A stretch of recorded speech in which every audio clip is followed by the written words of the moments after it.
Egypt officially has a new interim president, Adly Mansour. He was sworn in at a ceremony attended by the General Assembly and the Defense Chief Abdel Fattah al-Sisi. I swear by Almighty God to uphold the republican system and to respect the Constitution and the law, and to fully safeguard the interests of the people and to protect the nation's independence and editorial integrity. Earlier, he was sworn in as the head of the Constitutional Court as well. His predecessor's term ran out on Sunday.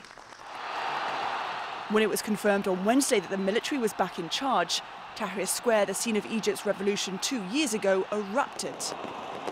Protests organised by the Tamarod movement have been calling for the country's first democratically elected president, Mohamed Morsi, to go for days. Demonstrators listened where they could to hear the Minister of Defence, who was flanked by political, religious and social leaders, announce Morsi was no longer in power. This roadmap includes the following: suspending the Constitution provisionally. The Chief Justice of the Supreme Constitutional Court will declare an early presidential election. The Chief Justice of the Supreme Constitutional Court will run the state's affairs in the interim period and until a new president is elected. But in Nasser City, where supporters of Mohamed Morsi had gathered in their thousands, there was anger and frustration.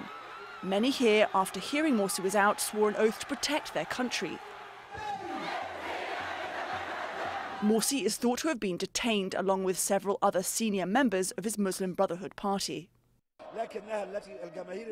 These people who took to the streets are here to prove that their first experience of democracy in Egypt is threatened at birth by the military coup against the constitution. This latest crisis has gripped, divided and hurt Egyptians. Those divisions were played out violently on the streets of Alexandria. Egypt's army, which has maintained a grip over the country since 1952, made its presence felt on the streets and in the skies.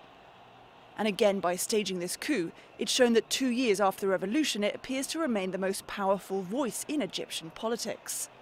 The interim leader now takes over as president of a country divided. Malone, Al Jazeera.